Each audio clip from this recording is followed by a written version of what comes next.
Unasoma form ngapi? Nasoma form 4. Form 4. Wewe mwanangu sayansi ya tuambane ukweli. Mimi ni sayansi na hati chembe chembe. Ai chembe chembe. Ngani na sayansi unalipenda? Biology. Biology.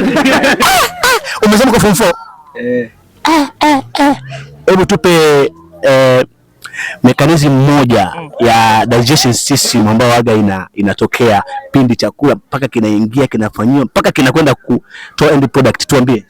Yaani ukiwa unakula pale chakula kitaenda moja kwa moja kwenye tumbo kutumia esophagus. Ndio.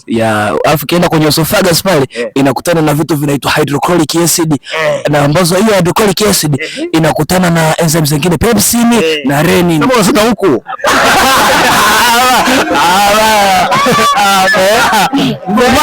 Mbona kaa kwanza tulie. Ambazo sasa hizo pepsin na renin zinakutana na protein. Kwa hiyo renin kazi yake ni kuclot zile protein fulani hivi zina clot. Kisha clot kile chakula kingine kinaenda moja kwa moja kwenye duodenum.